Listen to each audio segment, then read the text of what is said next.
to be here talking to you guys about the constraints we can place on the Milky Way's plasma using our FRB detections to date.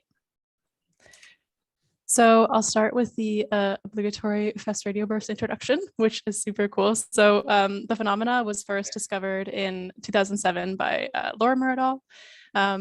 They are these ridiculously bright, short radio pulses, short being a few milliseconds in duration and bright being a couple of Janskys. And if you're not impressed by that, it's okay, but you should be impressed when you find out they're cosmological in origin. So they're coming from outside of the galaxy and super, super far away. All that, and we also don't know what's causing them. We have good evidence that magnetars can produce FRB-like emission, but magnetars in that way don't seem to be able to explain the full population. And so there are all kinds of exotic progenitors that have been considered over the years. So there's kind of at least 3 observational categories of fast radio bursts with no kind of correction. People are typically talking about the one-off fast radio bursts. So this is when you get one burst from a single position in the sky, in the universe, where we define the position with its sky coordinates, of course, and its dispersion measure, which I'll talk a lot more about, but you can just consider it a proxy for distance right now. And so there are more than 1,000 one-off FRBs. Then we have repeaters when we're going down in population size. And so a repeater is when we're detecting multiple radio bursts, where multiple can range from 2 to hundreds from this one same sky location in DM. So they're from the same source and we're detecting random bursts, but they're not coming periodically like pulsars might be. They come randomly in time. There's some evidence that they cluster a little bit. So there's periods where they're more active and less active, but nothing strictly periodic like a pulsar. There's also some evidence that morphologically that they're different from one-offs. So basically we have kind of fatter bursts in time and a little bit less broadband, and they kind of have this downward drifting substructure. And there's dozens of these repeaters. It's hard to say if the evidence, however, makes it completely distinct, like to say that the morphological evidence is a binary and you either have this substructure or don't probably isn't necessarily true. It's more like a spectrum, and maybe all of the one-offs are just repeaters that have like some low-level activity. The most recent thing that we've encountered is repeaters with periodic active windows. And so there are 2 sources that we believe have these periodic active windows right now. FRB 2018-0916b, wherein the bursts arrive randomly in 4-day windows, but then we don't see anything after that, and this repeats every 16 days. And similarly with the first detected repeater, we think that it also has a very long period. So what's interesting here is it's hard to say that this is a binary either. It's probably a spectrum. The repeaters that we have noticed to have periodic activity are also some of the most prolific repeaters. So it's possible that these are all just one thing or that they're separate things. And so how are fast radio bursts still a mystery after 15 years? I kind of like to look back in time to 2018. At this talk I was at, I wasn't in the FRB field yet. And I remember the speaker who might be here. I'm sorry if I'm stealing your bit. I do not remember who the speaker was, who was telling us in 2018 that not only were there more theories on the progenitor of FRBs than there were actual FRB detections at the time, but also the rate at which the theories were increasing was greater than the rate at which FRB detections were increasing. So we were kind of running into this problem where we had a very small population of bursts. But then also in 2018 comes CHIME FRB. So CHIME stands for the Canadian Hydrogen Intensity Mapping Experiment. Canadian because it's located in Canada at the Dominion Radio Astrophysical Observatory, which is right next to Penticton, BC. Its observation band is from 400 to 800 megahertz. It has a 0.39 megahertz resolution. It's a transit telescope, so it's just sitting on the Earth staring at the sky above it, and it forms this huge long beam in declination that's able to survey 2/3 of the sky every day. And it has a data rate from this huge long field of view of about a terabyte per second, which also happens to be the data rate of all of North America's telecommunications combined, which is interesting. So since CHIME FRB came online, this is a plot of the cumulative number of published fast radio bursts as a function of the fast radio bursts arrival times. And you can see that in this since CHIME FRB has come online and the amount that we've published so far, so our first catalog, which goes about our first year of observations, there's this huge spike in the number of fast radio bursts we detected. So we're very powerful at detecting these millisecond to second duration bursts, and it's making a big difference in the population. So some of the, I guess, like the highlight reel of CHIME FRB is the detection of the second and then 17 more new repeaters. Discovery by Dongza, one of your own now, of periodic activity from an FRB for the first time. A discovery we share with some of your members at STARE 2 of the FRB-like radio burst from a galactic magnetar. Tons of new pulsars and RRATs, and arguably the thing we're the most proud of is the first CHIME FRB catalog and associated papers, which make this huge population available to everybody for the first time. But I'm not here to just be CHIME FRB's spokesperson.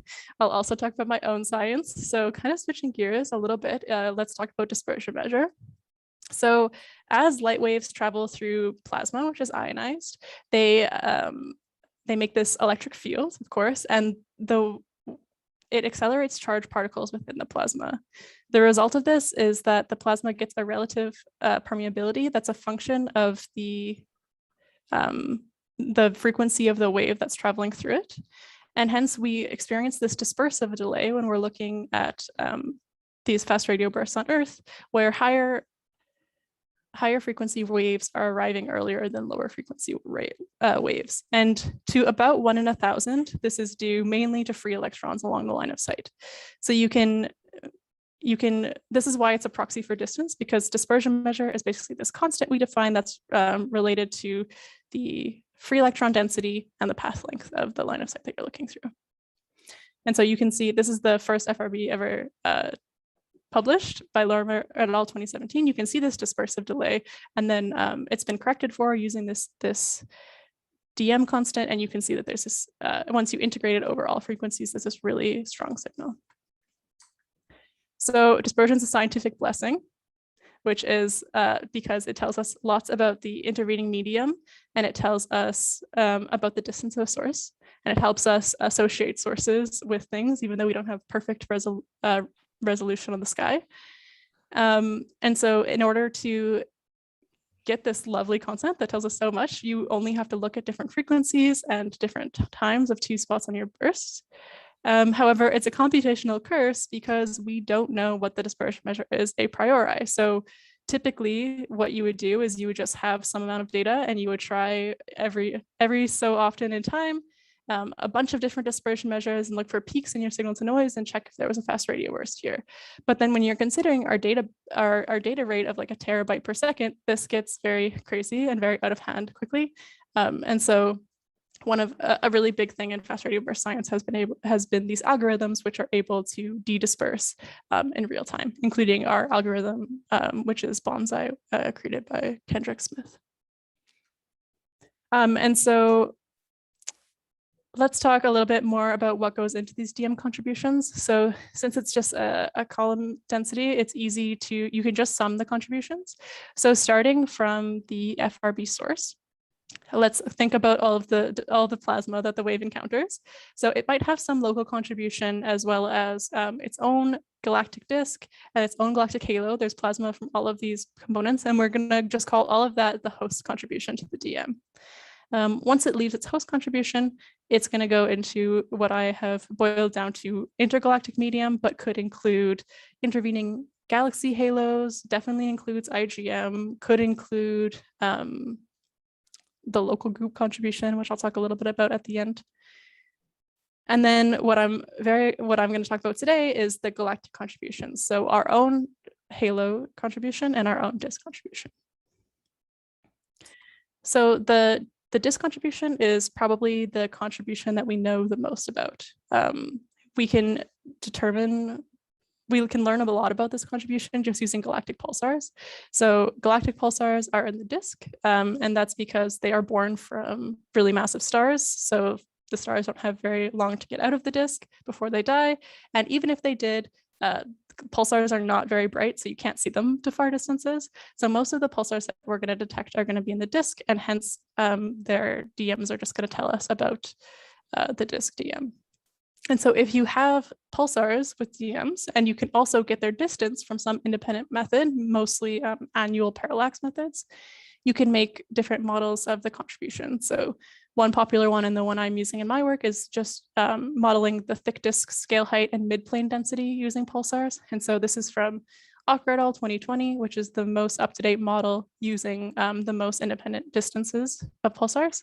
And you can see, you just kind of assume that that the thick disk has some scale, like exponential decay, and fit a model to it. And you can look at where different globular clusters and pulsars fall. But I would be remiss to not talk about NE 2001 and YMW16, because they're super important to FRB astronomers. So they're both galactic free electron density models. They are three-dimensional models.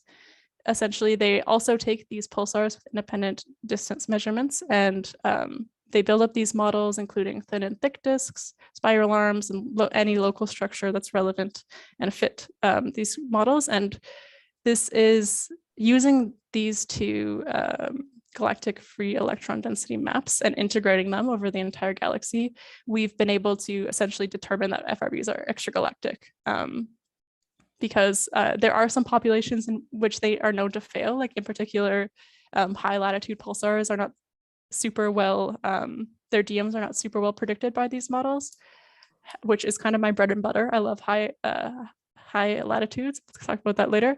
But regardless of their like slight fluctuations, if you get an FRB with a dispersive delay that is an order of magnitude larger than what we can expect from the galaxy, we know that it's extragalactic. And indeed, in all localizations to date of FRBs that we expected to be extragalactic, we found that they were indeed.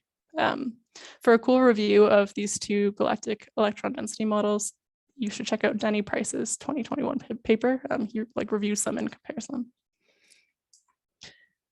So that's what we know about DM disk. Let's look at the halo contribution. So halo contribution, we know a lot less about. That's because the halo, the hot gas in the halo that's dispersive is too diffuse for direct imaging. There are certain observables that we expect to trace the halo gas, like silicon and oxygen. However, in order to infer the total gas content from those observables, you have to make some model dependent assumptions. And depending on what assumptions you make, the halo contribution you expect can span an order of magnitude. So it's definitely, these aren't small assumptions that we're making. And the reason that they're so different is because they assume different things about how the galaxy was formed and the phases the galaxy is in. And there's tons of information stored in these models that make these different estimates. So although that's a curse because we can't figure out exactly what you'd expect from the halo, it also allows us, given a really good halo estimate, to kind of choose which models we believe and learn, and then it has implications for galactic formation theory, possibly, if it's discriminating enough. And then more on the FRB side, we need this DM halo in order to make meaningful distance estimates. Because if you took the same DM and you put it directly above us straight out of the galaxy versus through the middle of the galaxy, you would expect it to be much, much farther away. If you put it this like through the very dense ISM. So in order to make any kind of meaningful conclusion, you have to subtract these off, and the better our estimates, the better these distance estimates will be. And then you can do really cool cosmological things with them. Like you can estimate the Hubble constant, or you can probe the epoch of reionization, or you can, I mean, we learn less about galactic formation theory. We can also localize FRBs without having really good angular resolution using this, because if you know approximately what redshift is, that significantly narrows the amount of different galaxies FRB could be coming from. So we definitely want to know something about DM halo.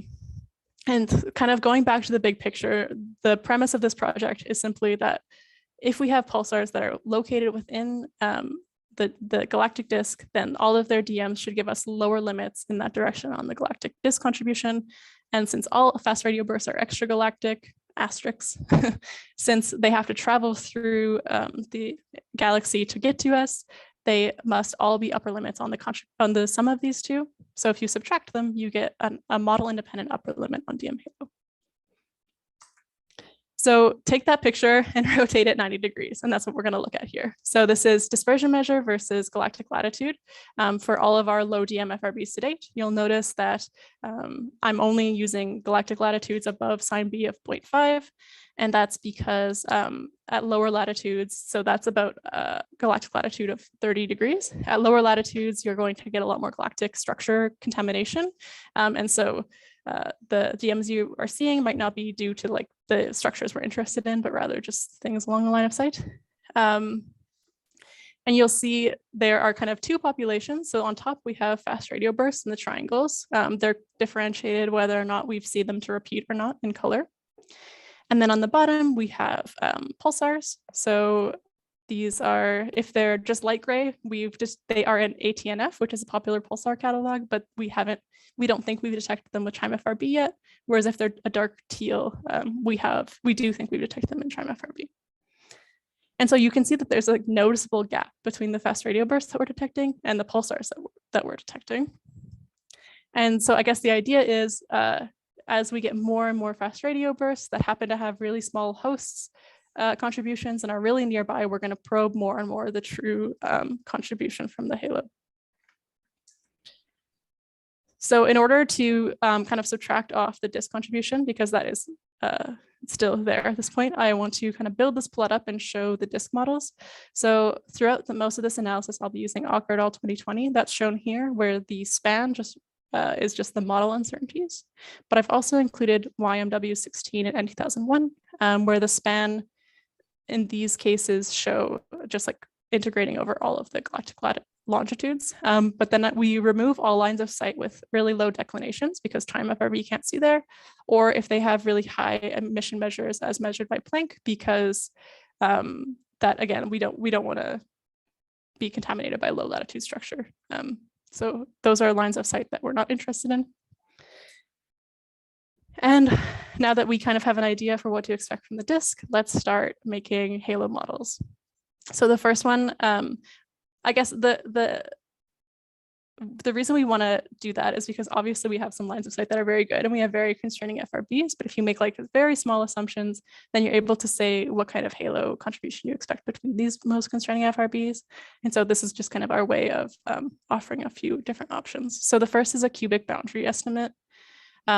Essentially what we do here is we assume that DM halo has a polynomial form. We say that all fast radio bursts DMs must lie above this curve, and we maximize the area from the DM equals 0 to the boundary line. So we make it the most conservative estimate of the DM halo that we can have, assuming this polynomial form.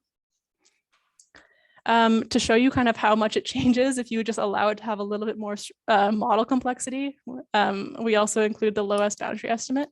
And so low S is locally weighted scatter plot smoothing. It essentially just penalizes outliers and fits a curve.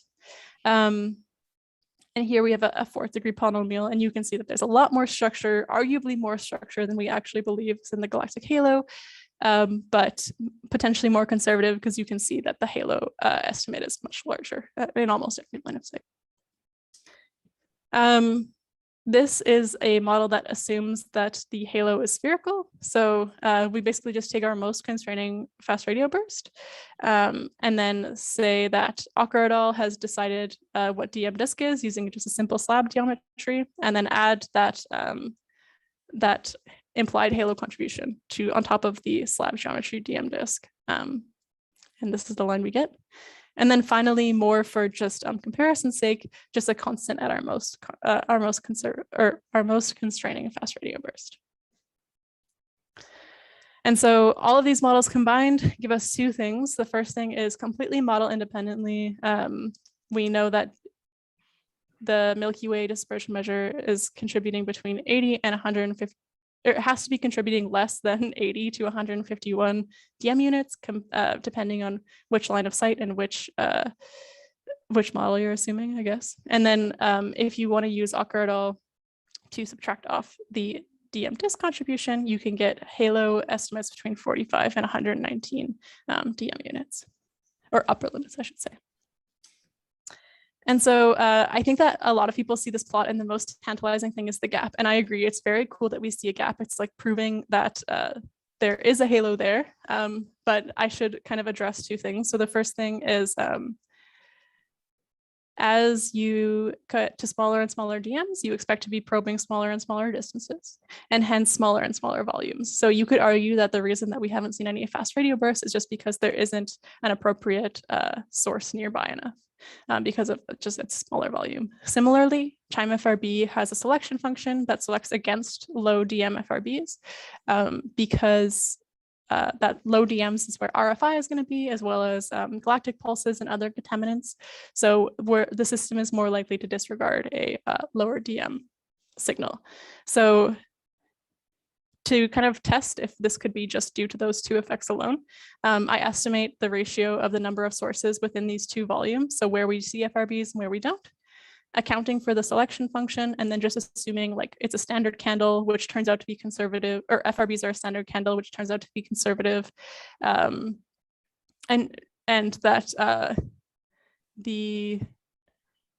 that it's Euclidean distributed, which also turns out to be conservative for low DM FRBs.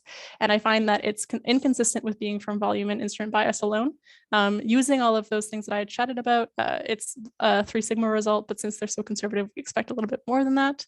And in order to explain the discrepancy in the detections, you need at least a 20% or a 20 DM unit offset. I can take it if Shri, do you want to talk now, or should I wait till the end? I want to know, is the DM you showed for FRBs in the previous couple of plots, is that the measured DM, or is that? Yeah, it's measured, not excess. Okay, so as you increase your halo, then you also have to increase their halo simultaneously. Okay, just saying it's not a, so in the upper limit, then the nearest FRB would have 0 of everything. The one where the line goes through the lowest FRB DM. Yeah. It'll be 0 of everything then, 0 IGM, 0 host, 0 its own halo. Right. I mean, that's like a very conservative thing. We obviously know that it's higher than that, right? But yeah, that's the assumption we're making. It would have 0 host and 0 IGM. Yeah. Okay. Well, my main point here is that as you make our halo fatter, other halos simultaneously get fatter too. Yeah. And this it is like, even, I guess there's no distinction. The 20 units doesn't have to come from our host, right? It could come from their host as well. So there's an ambiguity there for sure. But there does need to be 20 more somewhere. Okay, I'll continue, but please, yeah, feel free to interrupt.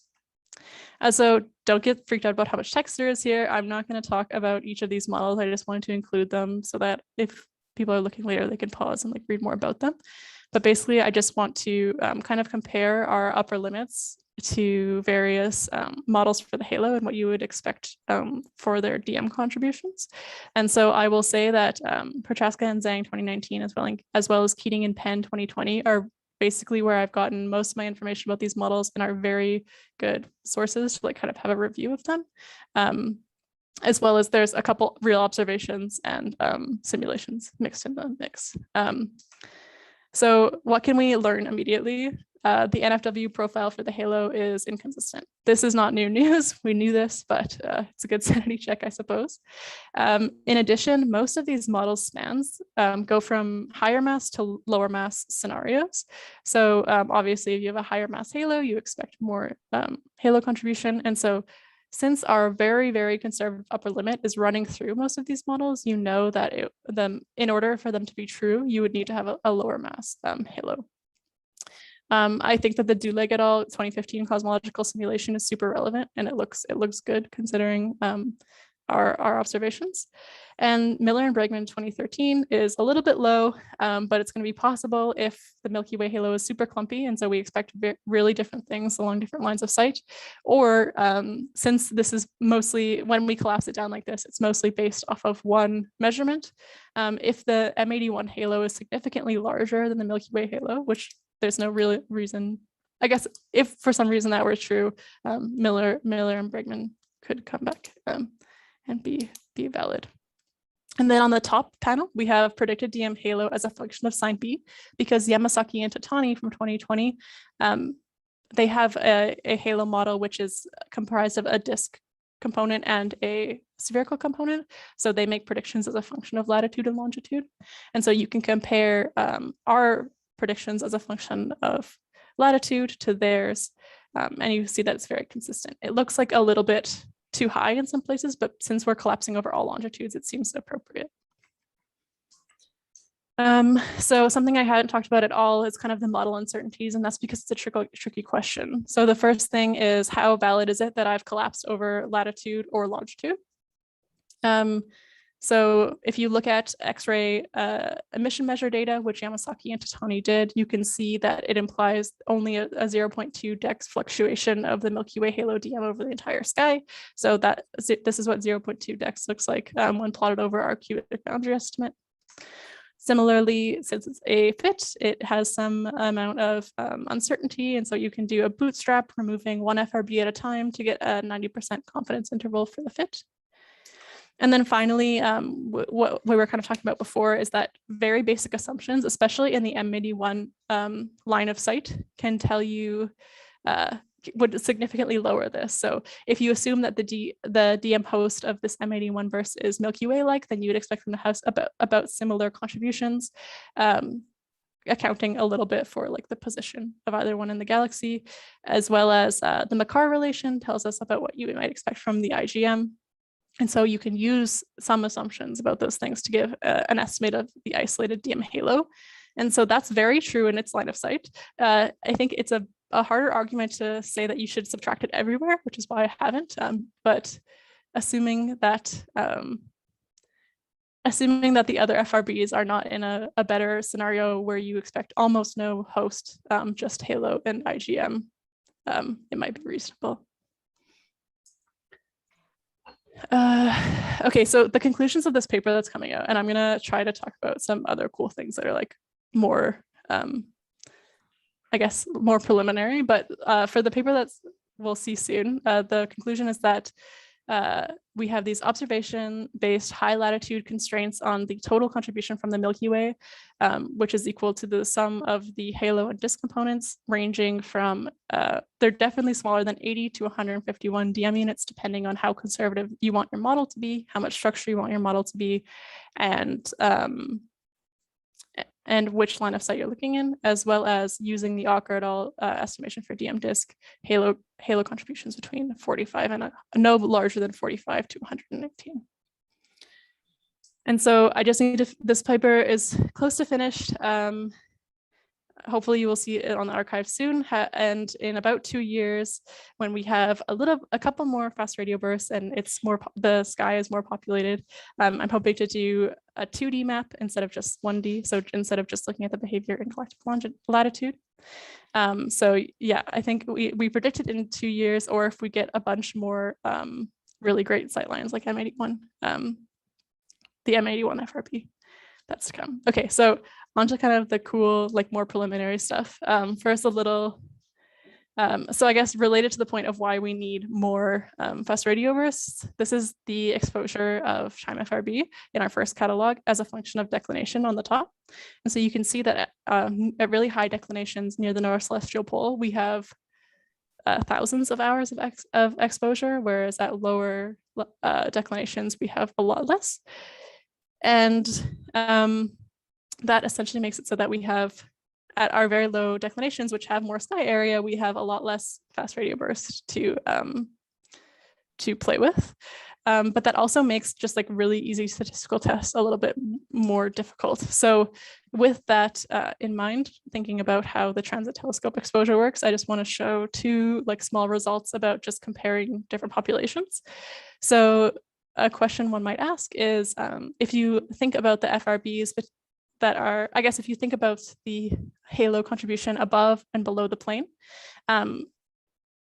this is actually the Milky Way in total. I shouldn't say halo. So if you think about the galactic contribution and compare them above and below the plane, do you see any significant differences? And so you can just apply an Anderson-Darling test to the distributions, which doesn't assume, it basically just tests how similar they are. We find no significant difference above and below the plane. And we would expect, just like doing some quick simulations, you would expect it to be sensitive to about a 40% offset. So if below the plane you had like 40 more DM units, which would be crazy, you would expect it to be sensitive. And the reason that number is so big is because we have so many less FRBs at below the galactic plane. And then similarly for the inner and outer galaxy, you can compare the two. This one isn't as stark, the difference between the number of fast radio bursts. So we also find no significant difference between the inner and outer galaxy. However, this test would be sensitive below for any constant offset greater than 10 DM units. So this one maybe is a little bit more reliable, that there isn't a significant difference between the inner and outer galaxy. And then kind of the another interesting thing to think about, which I mentioned earlier, is that this DM-IGM actually includes the local group. And with the local group, we get something really interesting, which is you expect to see because of the geometry of the local group, if there is if we can detect the local group plasma, you would expect to see this elongation towards Andromeda. And so in this picture, you kind of expect you'd expect more dispersion measure in the direction of Andromeda than the rest of the sky. And so essentially what I've done is I'm not sure if this is the exact right thing to do, but I've done this like test of different populations. So we can basically define things that are near Andromeda and not near Andromeda. And taken all the FRBs near Andromeda, where I define near Andromeda as within some angular separation from the source in the sky. And I do this Anderson-Darling test, and I find, again, no significant difference between the two samples for a good variety of different radii. Here, I don't know I can't report exactly how sensitive it would be, but it's just further motivating that in 2 years, hopefully we can do these tests again, and it'll be cool to compare. So yeah, sorry to end on like a less, I probably shouldn't end on like a less significant note, but I just kind of wanted to show some new things and like some obvious symmetry tests. So that's what I had. I'm happy to take any more questions if there are any.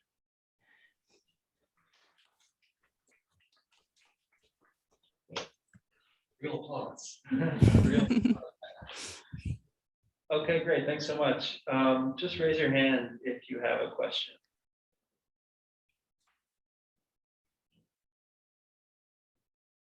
Sure, your hand's still up, but I feel like that's relevant. Yeah, Casey. Nice talk, Amanda. Thank you. The estimate of the boundary is, it's an interesting problem, and you have numbers that seem very plausible, given the data. I guess the one thing that I wonder about is clumpiness, and if there's a valuable sort of, or if there's a different way to approach the problem by thinking like probabilistically about how a line of sight might go through a clumpy medium, and how much about the distribution of DMs rather than just the minimum, say, right? I kind of feel like your bootstrapping test was almost kind of like doing what I was imagining, which is that you drop one and you see what happens. But have you thought about general ways of parameterizing the clumpiness and seeing how it changes the boundary? So I think that it would be a lot more possible in like in our really high declinations where we have like a ton of FRBs in a given field. So I think that it would be an interesting test, like you said, to just bootstrap near there. But then I think since you lose a lot of those good FRBs, it's like maybe not as interesting. I can say if we believe in like the big power law in the sky, which is like kind of talks about these changes. Like the ISM, when you ask the same question of the ISM, you find that like CHIME FRB's resolution powers don't allow you to test for the clumpiness on scales that are super relevant. And so I wonder, I guess, obviously you have a lot more projected distance, but I wonder, like, I think there's a limit to how much clumpiness we can test for just because of like our finite angular resolution. But I do agree that it would be cool to kind of look, especially with our more populated areas, and see if we can constrain that. So I'll think more about it. Thanks. Shri? Yeah, here's a real upper limit you can get to the halos. So let's take an extreme example where, and we need a prescription of the size of the mass of ionized gas in a halo. Let's assume we have a prescription. So each galaxy gets its own electron halo, plasma halo, and you keep jacking it up. And of course, but we know the total amount is conserved. I think we have a very good idea of what is the total amount of ionized plasma it's in between galaxies. So as you jack up the amount in each galaxy's halo, the mean IgM will go down. At some point, the relationship between dm and 1 plus z will start failing. So that would give an upper limit. And I was wondering, this has been done by people who have access to this sort of models. This might be a naive question, but so like assume that all fast radio bursts aren't the same, and we have like some very significant local contributions in some cases and not in other cases. Could we still make that argument? When you say local, you mean like, in the like wind nebulae, like in the very local to the source? Well, that's there always in this game, and that's that sets a floor level to the precision of using any DM measurement for FRBs. I'm not proposing to solve that. What I'm saying is, let's say that if I postulate that the halo of the halo for Milky Way is 119 at the top end of your number there, parsecs per centimeter cube. Well, and then simultaneously, all the halos have gone up too. Okay, so the host galaxy has now a bigger, fatter halo. We have a fatter halo. Okay, but meanwhile, the mean value or the sort of the average value in the genuine IgM has gone down because we can't create more matter. So at some point, as you arbitrarily increase the amount of plasma in the halos, you will stop seeing DM growing as a function of 1 plus z. Yeah, I see what you're saying. That's interesting. Yeah, so I haven't performed that test, but I think it would be cool. It's definitely something to explore. And so maybe you could just do that for these nearby ones. Now, all of them you don't, I guess you're lacking redshifts. That's a problem. But I don't know, what is it? Maybe 2 dozen available, a few. It might be worth doing a toy model of this sort. Mm-hmm. Yeah, there's definitely a dozen or so where we could have a pretty good estimate of the redshift. I know, especially the nearby ones, we spend a lot of time trying to decide what the probable hosts are. So there's at least some information.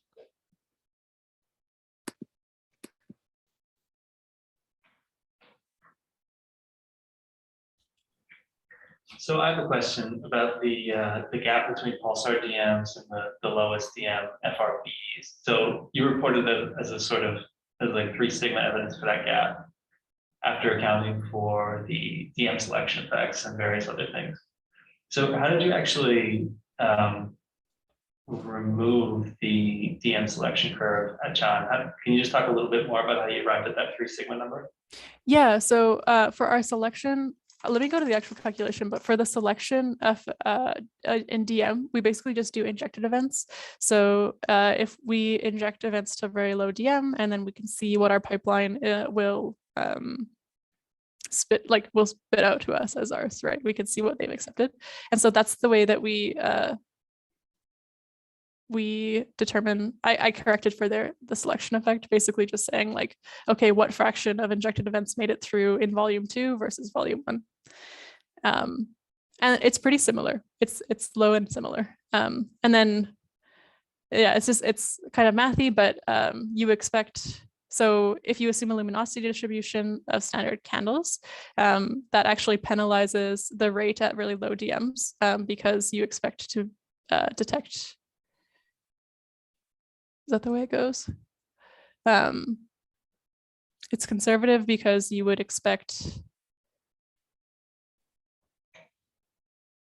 Sorry, it's been a while since I did this calculation, but essentially it penalizes at low DMs.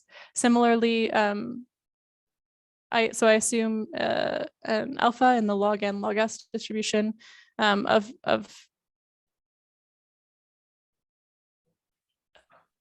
I'm sorry, it's been a long time since I did this calculation.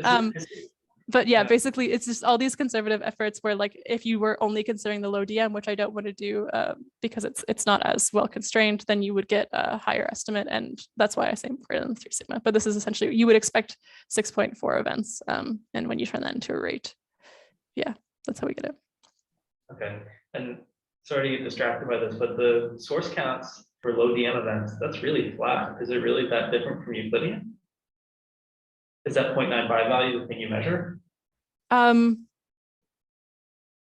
Yeah, so 0.95 is measured for 0.95 is measured for in the CHIME catalog for DMs between 100 and 500. And so we are going lower than that, which is why but yeah, that's our index.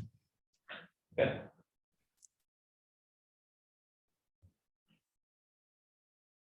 And maybe a quick follow-up, since there are no other questions right now. If you increase the number of DMs in your catalog by an order of magnitude, what do you expect from the minimum DM? Like obviously mins and maxes are kind of a funny statistic to estimate, but it's like most of your constraining power for the DM of the halo comes from your minimum DM source. Yeah, I mean, so I've played this game with simulations in order to derive this same 3 sigma result. I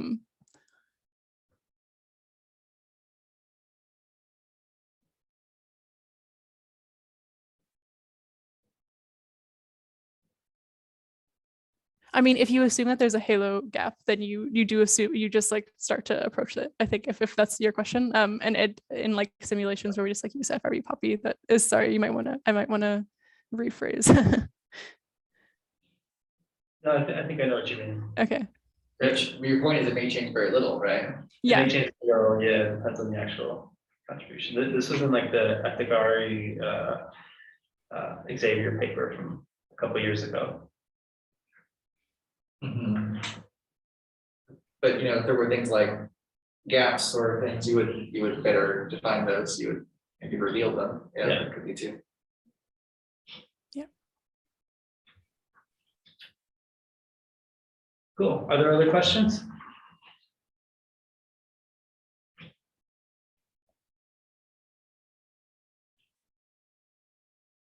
Okay, if not, then join me in thanking Amanda. That was a great talk. Appreciate it. Thank you.